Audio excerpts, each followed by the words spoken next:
Assalamualaikum warahmatullahi wabarakatuh. Bertemu lagi dengan Bapak dalam pembelajaran sejarah Indonesia. Edisi topik materinya, materi pokoknya itu mengenai demokrasi terpimpin. Cuman sekarang sudah menapaki topik tentang konfrontasi Indonesia-Malaysia dan pembebasan Irian Barat. Materi pelajaran ini dikhususkan untuk kelas 12 IPS. Oke, selamat menyimak ya. Nah, pada konsep pembahasan kita, Bapak membagi ada 3 konsep pembahasan yang akan kita analisis ataupun kita kaji. Yang pertama itu kita akan membahas mengenai konfrontasi Indonesia-Malaysia. Yang kedua, bagaimana pembebasan Irian Barat terjadi. Dan yang ketiga itu ada peristiwa G30S PKI. Yang pertama kita akan mengkaji dulu tentang konfrontasi Indonesia-Malaysia. Jadi konfrontasi Indonesia-Malaysia ini terjadi sebenarnya sudah bisa kita tarik timeline waktunya itu pada saat tahun 1945.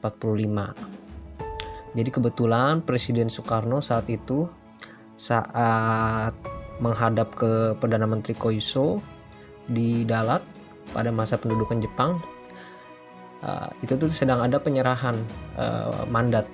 Jadi Perdana Menteri Jepang itu memberikan mandat kepada Presiden Soekarno untuk memberikan kemerdekaan. Nah, di saat itu Presiden Soekarno bertemu dengan orang Melayu yang mewakili pemuda-pemuda di Semenanjung Malaya, namanya itu Ibrahim Yaakob. Nah, Ibrahim Yaakob itu mengatakan kepada Presiden Soekarno, jika Indonesia itu sudah merdeka, kami rela bergabung dengan Indonesia untuk membentuk suatu persekutuan Melayu Raya. Akhirnya Presiden Soekarno memplesetkan itu semua dengan nama Indonesia Raya. Kita harus mempersatukan Indonesia Raya. Nah, Ibrahim Yaakob itu sudah bangga dengan rencana Presiden Soekarno. Namun sesaat setelah proklamasi, ternyata pemerintahan Indonesia yang sudah merdeka tidak mengambil daerah-daerah yang ada di Semenanjung Malaya. Ibrahim Yaakob yang saat itu berkeinginan untuk menyatukan Melayu dalam tampuk kekuasaan Indonesia sungguh kecewa saat itu. Nah, pada akhirnya Ibrahim Yaakob menghadap ke Presiden Soekarno. Nah, namun Presiden Soekarno saat itu sedang mengalami masa-masa gentir dan sibuk karena sedang melawan penyerangan atau agresi dari Belanda. Nah, saat itulah status dari Semenanjung Malaya itu masih suram ya. Tidak ada yang tahu apakah Semenanjung Malaya nantinya itu apakah mau bergabung ke Indonesia atau independen. Namun ternyata tanpa sepengetahuan Ibrahim Yaakob, Tunku Abdul Rahman ternyata sudah membentuk yang namanya Federasi Malaya dan memerdekakan diri dari Inggris. Nah, Federasi Malaya ini benar-benar sebuah bentuk kesatuan dari sebuah pemerintahan dari Semenanjung Malaya. Nah, tanggal dari pembentukan tersebut itu dijadikan hari kemerdekaan oleh Malaysia saat ini. Nah, selanjutnya Tunku Abdul Rahman tidak hanya puas dengan dimerdekakannya Semenanjung Malaya, namun juga ingin menyatukan Sabah, Sarawak, Singapura, dan Inggris, bahkan Brunei, untuk dalam kesatuan yang namanya nanti Federasi Malaysia. Nah, disitulah protes Presiden Soekarno. Selain rencana dari pembentukan Federasi Malaysia oleh Tunku Abdul Rahman itu didalangi oleh negara-negara neokolonialisme, namun juga rencana tersebut sangat di luar rencana jangka panjang Presiden Soekarno yang ingin Semenanjung Malaya itu hadir ataupun berada di wilayah NKRI seperti itu. Nah, ini proses kronologisnya ya. Konfrontasi di Indonesia dan Malaysia itu terjadi. Yang pertama itu pada tahun 1961, Federasi Malaya ingin menggabungkan Sabah dan Sarawak ke dalam Malaysia. Bukan hanya Sabah dan Sarawak, itu di situ tuh ada Kesultanan Brunei, ada Singapura. Nah, itu ingin disatukan dalam sebuah kesatuan yang namanya Federasi Malaysia. Cuman sayangnya Federasi Malaysia itu rencananya itu disponsori oleh Inggris. Jadi Federasi Malaysia ketika nanti terbentuk itu akan menjadi negara bagian dari Commonwealth atau negara persemakmuran Inggris. Jadi statusnya nanti seperti Australia, mungkin New Zealand ataupun India di situ. Lalu pada 16 September 1963 secara resmi pembentukan Federasi Malaysia meliputi wilayah Semenanjung Malaya, Sabah, dan Sarawak. Tapi nanti selanjutnya Singapura dan Brunei itu keluar karena Brunei menganggap bahwa dasar ideologisnya sangat berbeda dengan Malaysia, dan Singapura keluar karena perbedaan etnis, karena Singapura itu didominasi oleh etnis Tionghoa, berbeda dengan Malaysia yang didominasinya oleh etnis Melayu. Lalu Soekarno marah dengan pembentukan Federasi Malaysia. Selain Federasi Malaysia tersebut, demonstrasi setelah perayaan Federasi Malaysia juga membuat Soekarno murka. Karena kenapa? Di situ ada teatrikal yang menghinakan Soekarno, seperti pembakaran replika patung yang dianggap Soekarno, terus menginjak-injak lambang Garuda. Nah, itu menyulut emosi Soekarno sekali. Presiden Soekarno murka dan akhirnya membuat sebuah pidato yang berjudul Ganyang Malaysia. Nah, pidato Ganyang Malaysia ini diturunkan menjadi sebuah perintah Dwi Kora. Perintah Dwi Kora ini salah satunya untuk memerangi Malaysia yang ada di Kalimantan dengan dalih membebaskan rakyat Sarawak. Dwi Kora itu singkatan dari Dwi Komando Aksi Sukarela.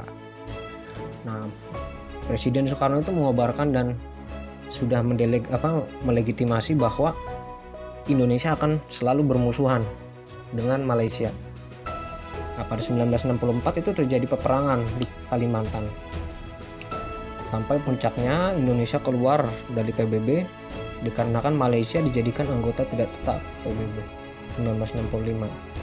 Karena kekesalannya Presiden Soekarno dengan PBB, Presiden Soekarno membentuk semacam lembaga tandingan yang namanya Konevo. Nah, Konevo ini terdiri dari negara-negara Afrika, Asia yang tergolong negara-negara dunia ketiga ya. Negara-negara yang baru saja merdeka. Itu sebagai tandingan dari PBB kalau menurut Presiden Soekarno. Nah, selanjutnya itu ada adu kekuatan militer antara Malaysia versus Indonesia.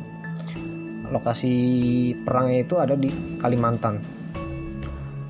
Jadi Indonesia dan Malaysia tersebut salah satunya yang menjadi alasan penolakan Indonesia terhadap dibentuknya Federasi Malaysia adalah status dari Sarawak dan Sabah yang ada di Kalimantan Utara itu. Menurut Indonesia itu sebenarnya secara teritori harusnya masuk ke Indonesia karena selatannya pun itu masuk ke bagian Kalimantan. Filipina pun sebenarnya tidak setuju Sabah dan Sarawak itu masuk ke daerah Federasi Malaysia karena Filipina menganggap bahwa Sabah dan Sarawak itu mempunyai keterikatan daerah dengan Filipina karena di situ ada semacam kerajaan lokal yang daerahnya itu sampai Sabah dan Sarawak. Nah, pada akhirnya Indonesia mengobarkan operasi Dwi Kora. Di situ terjadi peperangan di situ. Peperangan tersebut Indonesia tidak fokus mengeluarkan TNI secara formal, TNI secara terlatih, namun juga beberapa sukarelawan di daerah-daerah itu direkrut oleh Presiden Soekarno untuk berperang di Kalimantan.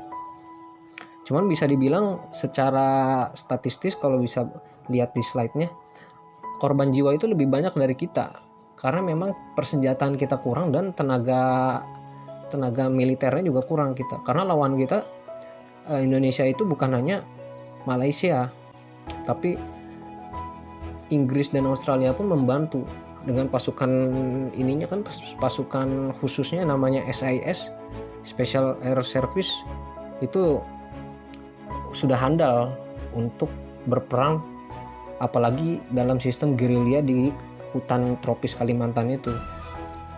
Nah, pada akhirnya karena memang peperangan di Kalimantan itu tidak membuahkan hasil, saat Presiden Soekarno turun tahta, akhirnya Indonesia dan Malaysia berdamai. Nah, itu Indonesia dan Malaysia mulai berdamai itu pada saat Presiden Soeharto menjabat.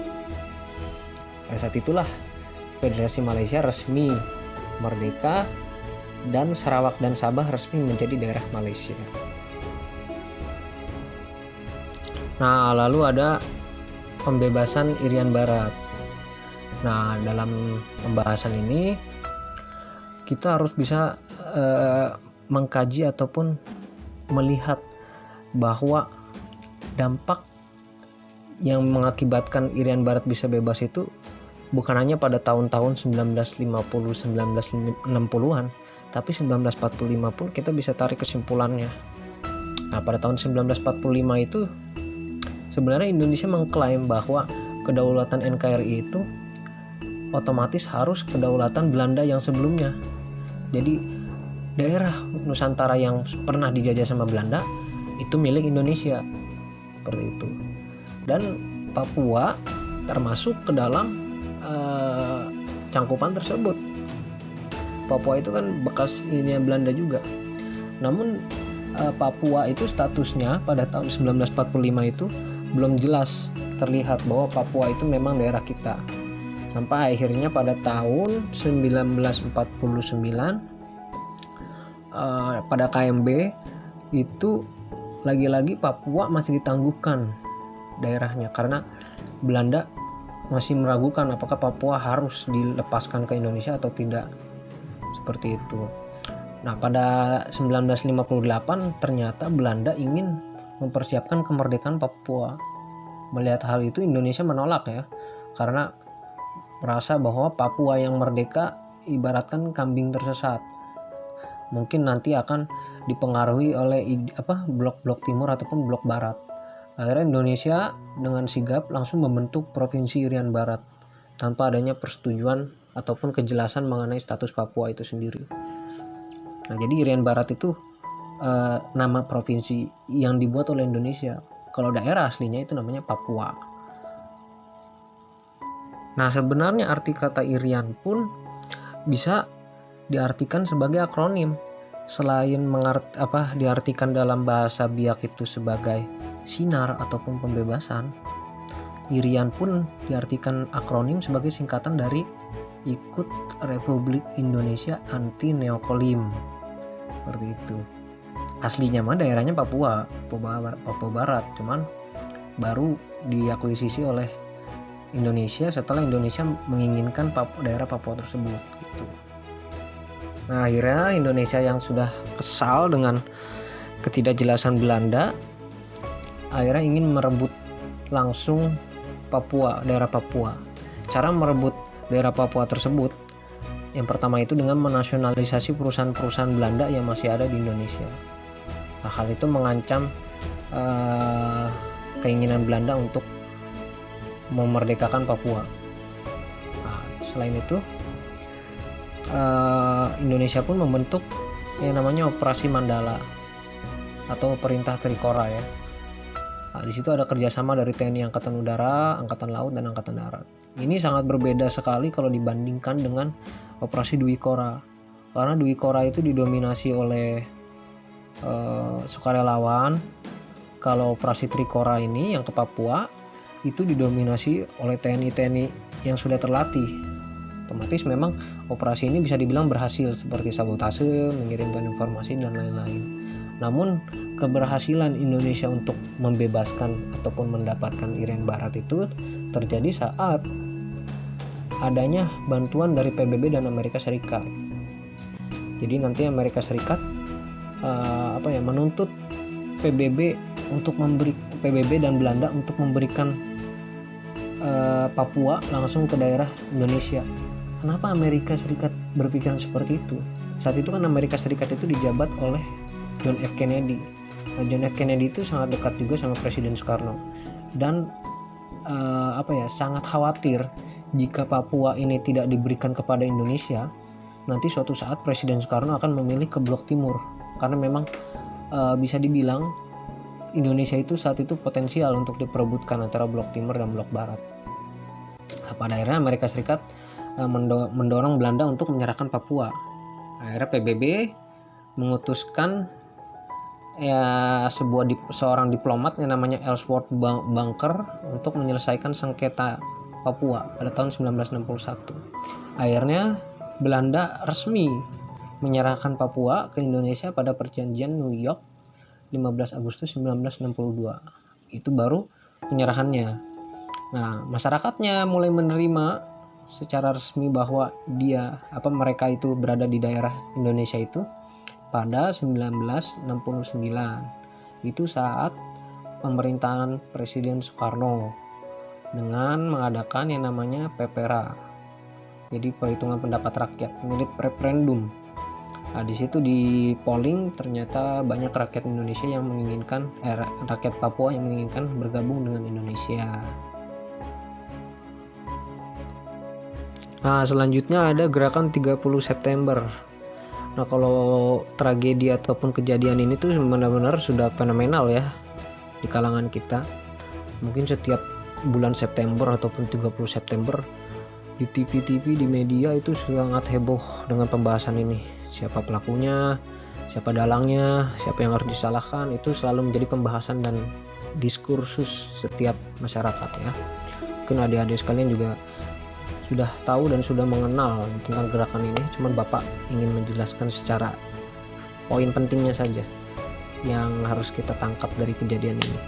Jadi G30S ini merupakan gerakan pemberontakan atas inisiatif dari beberapa pasukan Cakrabirawa ataupun PKI yang menganggap bahwa ada beberapa kalangan TNI Angkatan Darat yang ingin melakukan kudeta terhadap Presiden Soekarno. Sebenarnya alasan ataupun alibi tentang pekudetaan itu benar-benar rasional juga.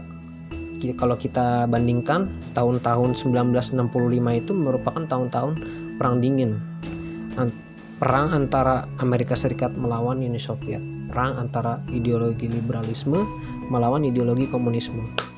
Nah, pada akhirnya 1965 PKI dan Cakrabirawa menduga adanya keterlibatan TNI Angkatan Darat di situ. Hal ini didukung dengan yang namanya dokumen Gilchrist. Dokumen Gilchrist ini didapat oleh PKI dan dokumen ini berisikan bahwa adanya upaya-upaya dari beberapa kubu TNI Angkatan Darat yang ingin menurunkan kekuasaan Presiden Soekarno. Nama-namanya itu katanya Abdul Haris Nasution, Jenderal Ahmad Yani, Dai Panjaitan, Suprapto, terus ada MT Haryono dan yang lain-lain. Nah, itu semua akan menjadi target dalam operasi PKI dan Cakrabirawa. Targetnya itu bukan hanya penampakan dan penangkapan dan penculikan, namun juga merupakan sebuah pembunuhan juga. Dan mayat-mayatnya itu dibuang di lokasi Jakarta Timur, Lubang Buaya. 7 jenderal tersebut akhirnya berhasil ditangkap oleh PKI dan pasukan Cakrabirawa. Alasannya itu secara umumnya itu ya, dari adanya dokumen Gilchrist bahwa adanya kubu TNI Angkatan Darat yang melakukan kudeta. Namun dalangnya apakah memang PKI secara keseluruhan itu belum ada yang tahu. Memang ini pembahasan ini sangat riskan ya, bisa kita dalami soalnya sejarawan saat ini pun belum ada yang berani ngebongkar karena memang tragedi ini syarat akan ideologis gitu. Nah, ini beberapa faktor yang mendorong terjadinya dokumen Gilchrist. Selain adanya dokumen Gilchrist yang menjelaskan bahwa TNI Angkatan Darat terlibat dalam upaya kudeta, lalu juga ada pengajuan angkatan kelima dari PKI yang ditolak TNI Angkatan Darat. Jadi angkatan kelima itu yang dimaksudkan itu dalam sistem angkatan di Indonesia itu kan biasanya ada 4, angkatan udara, angkatan darat, angkatan laut, terus kepolisian, 4 kan. Nah, PKI itu ingin menambah angkatan kelima, yaitu buruh dan tani yang dipersenjatai. Karena kebetulan saat itu kita sedang membutuhkan prajurit, karena sedang berkonfrontasi melawan Malaysia, akhirnya PKI menuntut, ya udah kita buat aja angkatan kelima biar pasukan dan persenjataan kita lebih banyak. Nah, hal itu ditolak oleh TNI Angkatan Darat, yang ditakutkan nanti ketika buruh dan tani dipersenjatai, nanti TNI Angkatan Darat menganggap akan disalahgunakan nantinya oleh PKI untuk mengkudeta lah segala macam. Karena kita melihat daerah-daerah politik komunis itu kan seperti itu kan, kudeta seperti yang ada di RRC, bagaimana mau melakukan revolusi kebudayaan untuk melawan pemerintahan liberal, ataupun revolusi Bolshevik yang dilakukan di Uni Soviet oleh Lenin. Itu kan pasti ada kekerasan dan peperangan juga. Nah, TNI Angkatan Darat mengkhawatirkan hal seperti itu. Nah, selain itu ada sengketa tanah antara petani dan TNI. Nah, jadi sebelumnya itu Presiden Soekarno itu membuat yang namanya Undang-Undang Pokok Agraria 1960 tahunnya itu. Nah, dalam Undang-Undang Pokok Agraria itu, tanah itu bukan lagi milik pemerintah, tetapi milik rakyat yang dibagikan secara merata. Nah, TNI itu ternyata sudah memiliki beberapa tanah, karena tanah-tanah ataupun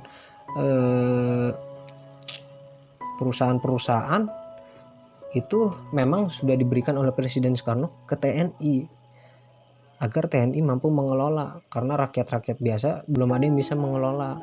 Nah, itu diprotes dengan PKI, kenapa tidak dibagikan secara merata ke masyarakat.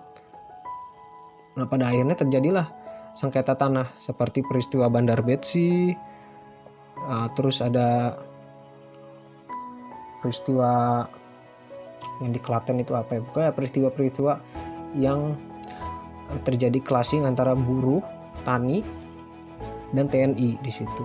Nah, itu bisa menjelaskan bahwa TNI dan PKI itu saat itu sangat hubungannya sangat tegang saat itu.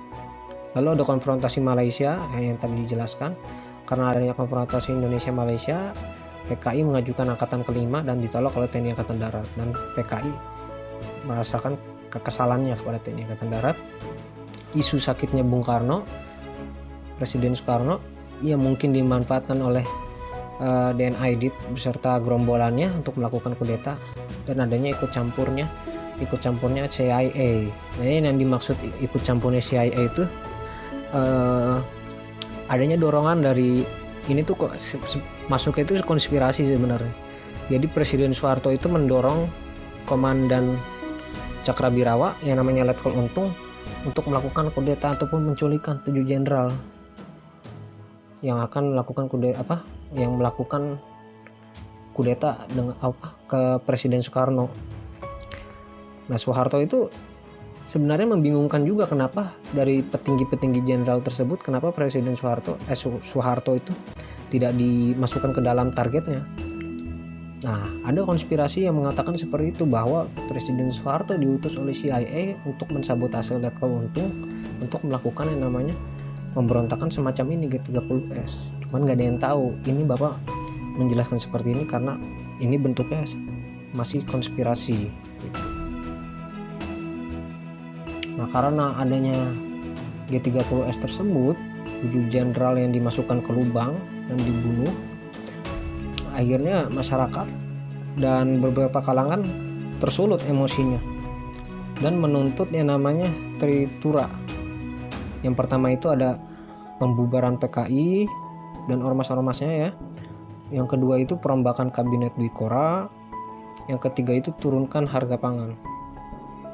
Nah, karena memang situasinya seperti itu dan Presiden Soekarno yang diminta klarifikasi mengenai keterlibatan PKI dalam G30S tidak memberi ketegasan, akhirnya lahirlah Super Semar 1966 yang otomatis nanti melegitimasi Presiden Soeharto sebagai presiden yang baru.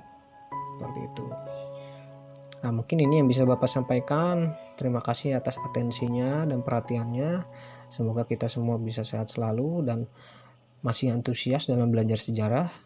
Sekian dari Bapak. Wassalamualaikum warahmatullahi wabarakatuh. Assalamualaikum warahmatullahi wabarakatuh. Bertemu lagi dengan Bapak dalam pembelajaran sejarah Indonesia. Edisi topik materinya, materi pokoknya itu mengenai demokrasi terpimpin. Cuman sekarang sudah menapaki